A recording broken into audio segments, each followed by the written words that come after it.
Welcome to SportsBeat KC, the Kansas City Star's daily sports podcast. It's Friday, February 3rd, and I'm Blair Kirchhoff. The Super Bowl bye week is coming to an end, and soon the Chiefs and Philadelphia Eagles will be headed to Phoenix. And that got me wondering if the team's divergent paths to the big game played a role in their approach. The Eagles breezed through their two playoff games. The Chiefs played a pair of one-score games against the Jaguars and Bengals. Does that give either side an emotional edge? We discuss that and more on today's show with star columnist Sam McDowell and beat writers Jesse Newell and Herbie Teope. We also get into the Chiefs' injury situation. Okay, let's get started.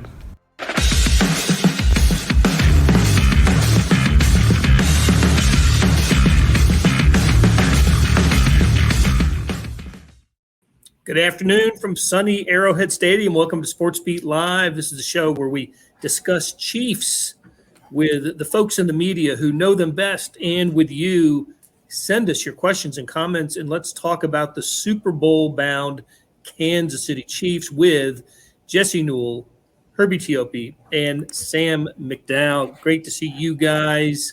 We're all posted up somewhere in the Arrowhead Stadium press box. It's a pretty lengthy press box. I hope hope everybody found a good spot to speak from. So let's get right to it. Chiefs, Philadelphia Eagles, a week from Sunday, Super Bowl 57. Today was the first day that we had an opportunity to talk to Andy Reid, Patrick Mahomes, and other players since the AFC Championship game victory over the Cincinnati Bengals. We were all curious about the health of these Chiefs, and we got some answers today and some observations at practice. So, Herbie, why don't you take us through what you saw? Let's go through what Andy Reid said first about the injury list, and then we'll talk about some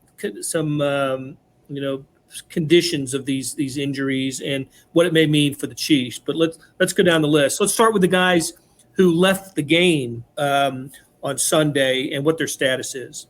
Yeah, you had 5 players who left the game. You had L'Jarius Sneed with a concussion, McCole Hardman, who aggravated that pelvis injury, Juju Smith-Schuster with the knee injury, Kadarius Toney with an ankle/hamstring injury, and also linebacker Willie Gay with a shoulder injury.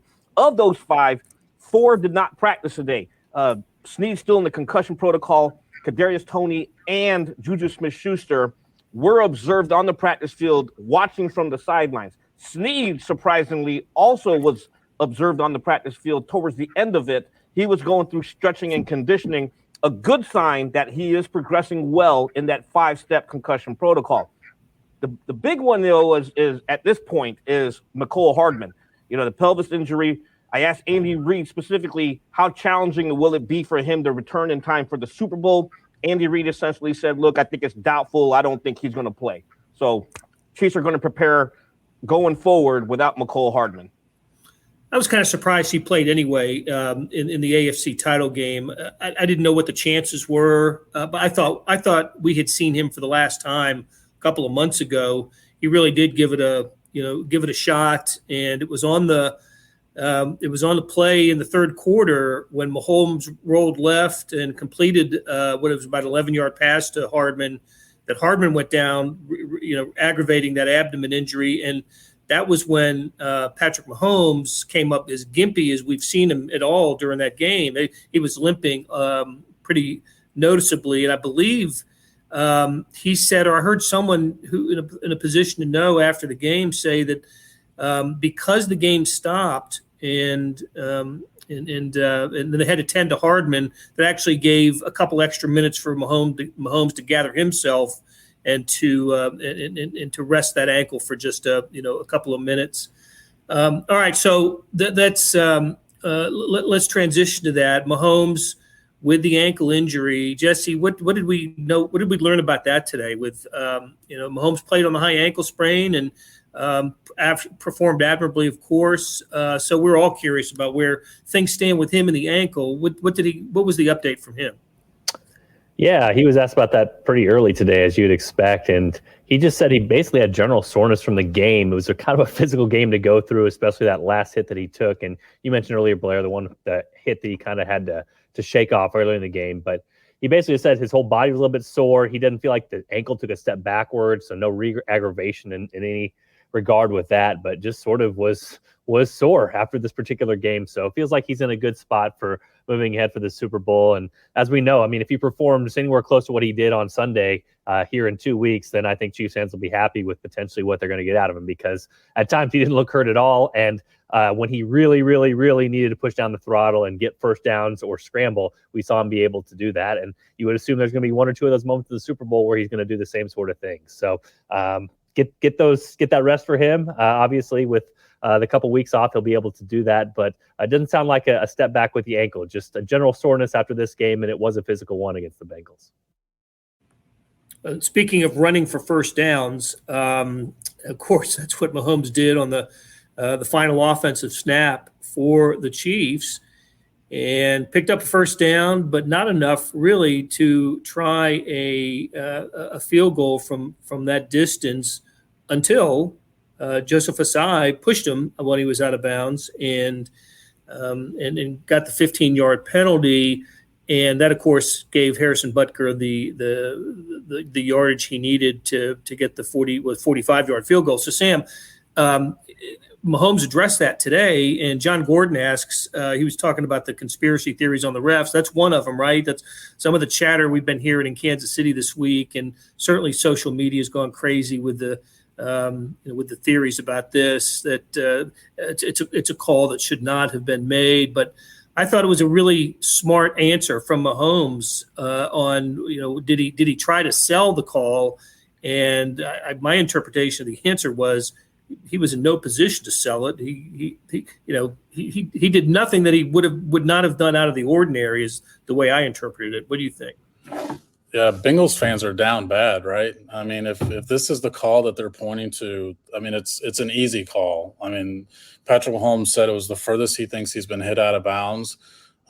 He had to roll. I think you see a lot of players roll because of all the traffic there on the sideline, but him in particular was something we talked a lot about last week. He was going to have most trouble stopping on that ankle, and so he didn't want to plant that ankle hard in the ground to try and stop his momentum there, and elected to roll instead. So I mean, yeah, it might look like he's trying to sell the call, but frankly, that's irrelevant. It's not a call he should have to sell. It was very obvious that he got hit late. The important thing moving forward is knowing that Patrick Mahomes is going to have to move around a lot more than he did against the Bengals because of the opponent he's facing. The Eagles have 15 more sacks than any other team in the NFL. The Chiefs are second on that list, I think, with 55. Eagles had 70 sacks this year. They have 4 guys who had at least 11 sacks this season. Every metric you look at, Football Outsiders has their pass rush just far and away number one. And I think that the Bengals are, in like the bottom 5 on that same list. So I had written earlier this last week that I thought the Bengals were a good opponent to play, given the circumstances that Patrick Mahomes was going to have to throw from the pocket more. This is not really the best opponent to play when you're limited on that ankle injury.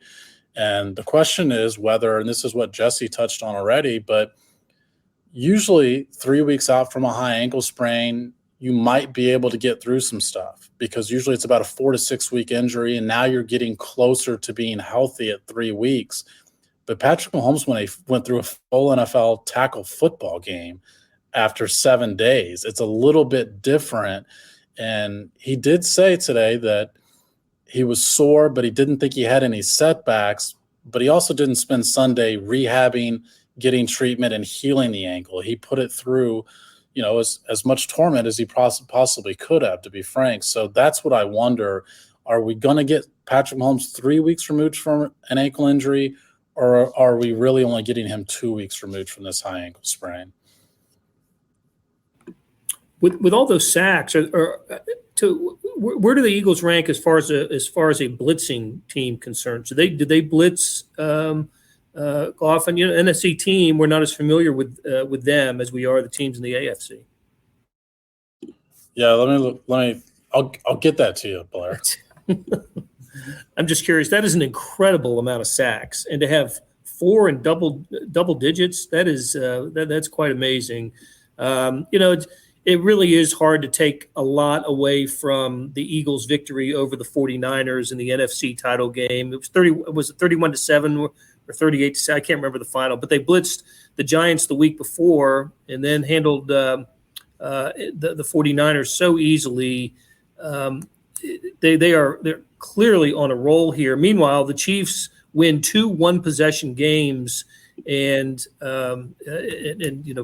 sweat bullets to beat the Cincinnati Bengals. So let's while Sam is looking that up, how do we interpret that, Herbie? One team comes into this with two narrow victories. The other one comes in, having breezed through their 2 games in the playoffs.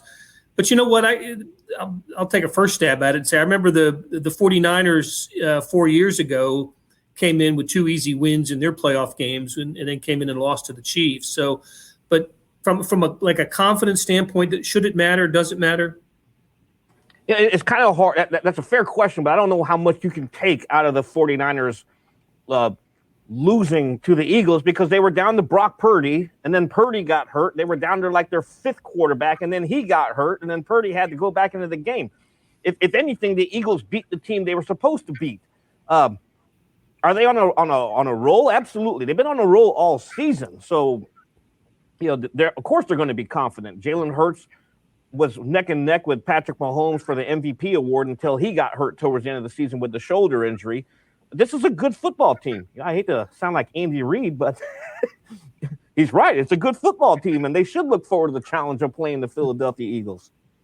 Yeah, I see some discussion. Matt has this about, and it's not wrong, that the Eagles have had the weaker teams to play in here. I kind of feel like this is going back to the old Gonzaga discussion with college basketball. Like, can Gonzaga be any good while playing in the West Coast Conference? And the answer is, of course, yes. I mean, if LeBron James is playing for your high school team, he'd still be LeBron James. He'd still be a really good basketball player. That doesn't really impact the type of person or player that you are. But I always go back to the line on this. I mean, it seems like both of these teams were, the dominant teams in their conference for most of the year, or at least got the 1 seeds. The Chiefs and Bills in the AFC were kind of the top 2, whereas, the Eagles kind of sailed their way through the NFC. But the line's at 1.5. It's been moving between pick 'em and 1 and 1.5 both ways. So this is a really even matchup. And, I hate to go this way, but it is sort of pick your narrative, right? Like it's the Chiefs having a tougher matchup. Does that make them more battle tested? The Eagles not having as many injuries and not being as tested, does that make them more rested? I mean,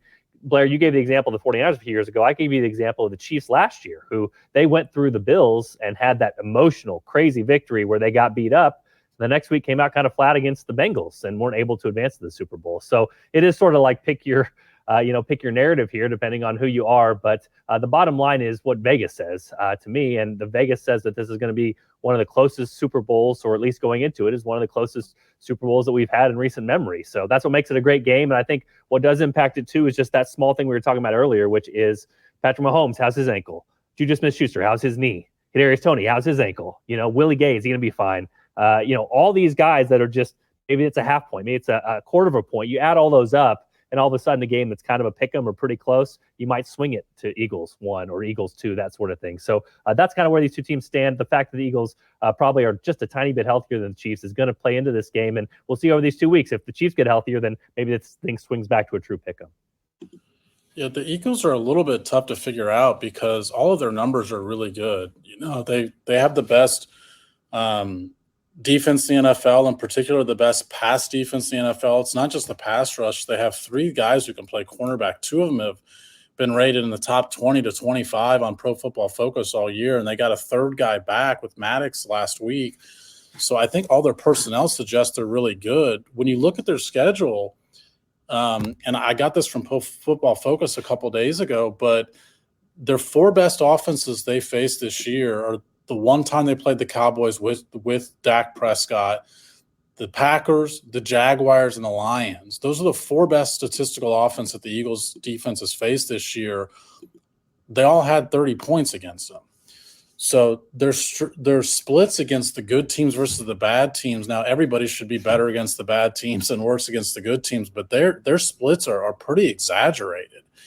And obviously the Chiefs is the best offense that the Eagles are going to face all year. They finished first in points and yards this year.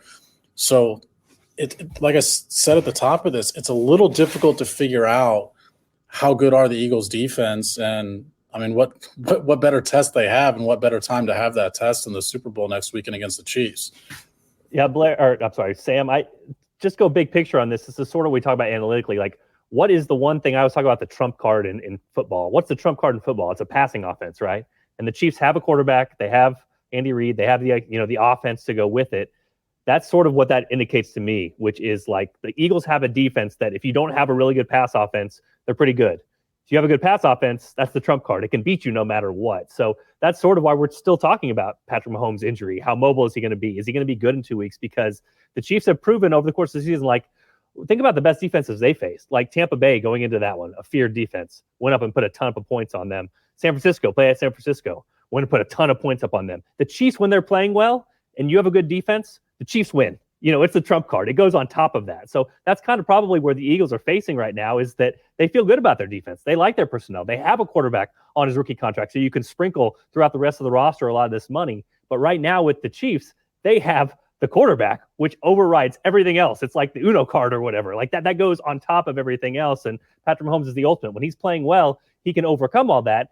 Now, is he going to play well? Or does he have enough weapons, even, with the limited ones he has or had available to him last week? They were able to make the plays. Does he have enough this week to be able to go over the top of this Philadelphia defense, which by all indications is good, but still not good enough to beat a passing offense? That's kind of the one unstoppable force in the NFL. Hey, this is Blair.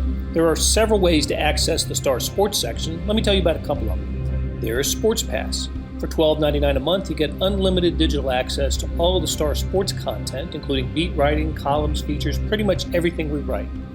The deal renews monthly until you tell us to cancel. For $159.99 a year, you get everything the Star has to offer digitally, including sports and the e-edition. Go to kansascity.com and drop down to the bottom of the page where it says Start a Subscription for more information. Your support has never been more important. As always, thanks for reading and listening. I like Super Bowls where the teams did not meet in the regular season. 2 years ago, the Chiefs played the Bucs in a rematch, second time in Tampa that year, and obviously didn't go well for the Chiefs. By the way, the Chiefs were, I think, started that game as a 1.5 point favorite, and then fell flat early and had all kinds of problems. We know what happened in Super Bowl 55. Another thing I find interesting is, this year, the way the schedules worked out, both the Chiefs and the Eagles played the AFC South. So there are some common opponents here, and relatively, the Eagles swept their games. The Chiefs went 3-1, losing to the Colts, but the Eagles only beat the Colts by a point. So they played evenly in the games in which they had common opponents. So no clues there. Jesse, I do like that point about what the Chiefs did against good defenses this year. Maybe the two of the top 3 or 4 defenses they played, they shredded, and I absolutely agree with that. That if you find when the Chiefs go against a top-notch defense, they tend to succeed. Where they haven't succeeded, obviously, is in teams, against teams that can run the ball effectively, control the clock, control possessions, and that is something the Eagles can do pretty well, Herbie, isn't it? Yeah, you got a running back over there with more than 1,000 yards rushing this past season, Miles Sanders.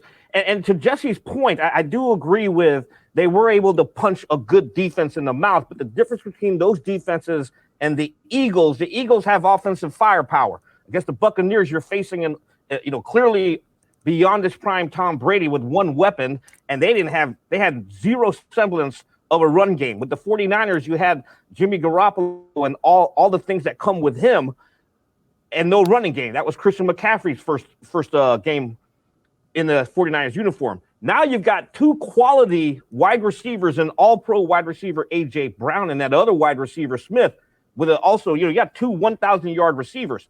This Eagles team can go up and down the field. Jalen Hurts led the NFC with 35 total touchdowns. So, you got to be careful with this team as well. One thing we can talk about as we get into next week, and we'll have a few of these shows next week from Phoenix, is the Chiefs winning the way that they did on Sunday, how they poured so much into that game, so much emotion, and then the injuries and Mahomes playing hurt, and Travis Kelce is back locking up on Friday, and him, we sat up here in the press box 2 hours before the game and actually watched him run some routes with Rick Burkholder watching him, just to be sure that he would play. And Jesse often refers to college basketball as a comp, and I'll do that too here.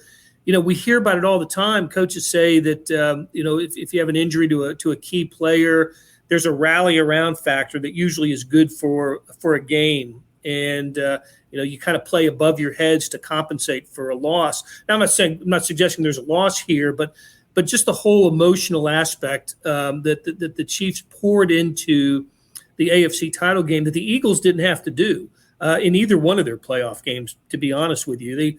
Those games were over early, and they were on cruise control for 2 straight games, and the Chiefs were playing with their hair on fire for 2 playoff games, especially the second one. I don't know if that's a factor or not, but it's something that I've thought about, and I thought about it again today when we were listening to Andy Reid and Patrick Mahomes, Frank and Nick Bolton. It seemed like a low energy press conference today. It just did. I can't put my finger on why, but it just seemed a little low energy. So, all right, Jesse, I'll ask you, the basketball guy, is there something to the old rally around for a game and then it catches up to you? Yeah, I would just go back to what I said earlier. It's sort of like pick your narrative. I mean, this is the opposite of what you said earlier, Blair. This is the Chiefs against the Bills last year, and they used up everything they had for the 13-second game. They were crazy high off that victory, and then the next week couldn't get it done and get to the Super Bowl. So if you want to be worried about that, you can be. If you want to be happy the Chiefs have played close games and have been challenged, you can be happy about that.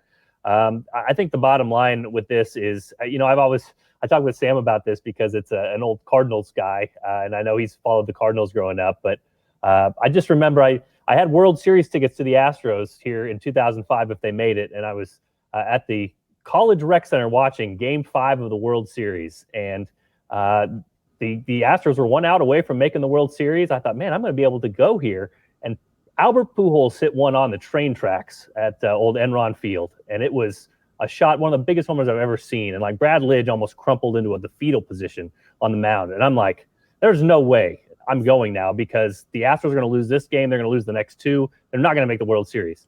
Sure enough, the next game, the Astros won pretty easily and went to the World Series. So sometimes we kind of talk ourselves to death on these pregame narratives and what could happen and what might happen. I mean, the bottom line is, we've seen games from the Chiefs. We felt really good about them going into the Indianapolis game, winning that game, maybe dominating that game, and then Sky Moore drops a fumble.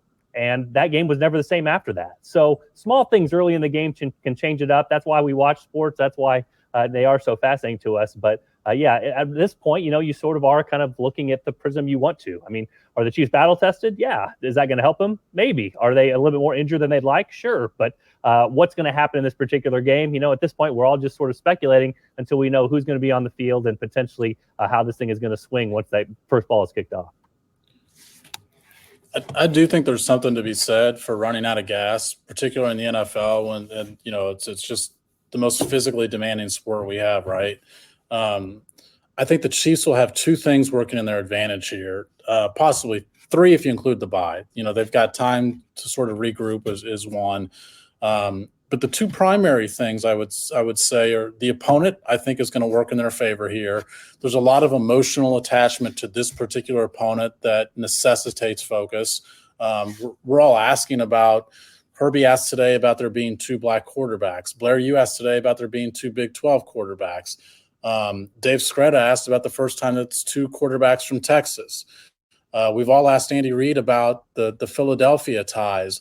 Nick Sirianni is going to get asked about the same thing. There's people in the front office here who worked with Nick Sirianni. I mean, there is just a ton of reasons to focus on Philadelphia this week rather than focusing on the last week in Cincinnati. And the primary thing I think is going to help the Chiefs in this cause is they've been here and lost this game before. I think it would be different if we're talking about a team that was 2 for 2 in their Super Bowl appearances. If they had beaten Tampa Bay and beaten San Francisco, and now they waltz into this game against Philadelphia, I think this would be a bigger storyline. Because Patrick Mahomes in particular has lost this game, I just don't see any issue with him turning the focus from Cincinnati to Philadelphia in a week. I like that thought. I also like the idea. I thought the Chiefs' offensive line played really well against Cincinnati, and good sign. Everybody on the line appears healthy, and against a Philadelphia team that gets to the quarterback, that's going to be essential. Chiefs, Jerick McKinnon and even Pacheco lately has been doing a great job of in pass pro, and I do think that they'll be determined to keep Mahomes as safe as they did against the Bengals for the most part. Okay, as we begin to wind down, let me bring up one other aspect of this game that we know about already, and that is the referee. We know who's calling this game. And Herbie, tell us how it works. How does Carl Cheffers get selected to be the referee for this game? And remind us, it's not his crew calling it. It's basically an all-star crew. Am I right? Yeah, it's an all-star crew, and you're asking me to tell you how it works. After I saw Carl Cheffers get in this game, I have no idea how it works. Essentially, though, in all seriousness, it's a grading system, and at the end of the year, the NFL officiating whatever their organization gets with the NFL, and they compilate the grades, they compile the grades. I mean, and they say, okay, this player, or excuse me, this ref will work this game, this ref will work that game, and it's an all-star crew. But you asked the question how he got it. That's all I got for you. It's the highest graded. It means he's the highest graded white hat of the year. So. Look, I really hope we're not talking about the referees after the game, but I think it is legitimate to talk about this particular referee. And Blair, you, Jesse, and I already had this conversation amongst ourselves because we were interested in it. But to me, it's not that Carl Cheffers has had some bad games with the Chiefs in particular, some bad calls against the Chiefs. That's really not my concern going into the game. My concern is that he leads crews that annually – lead the league in penalties every year, and it slows down the game.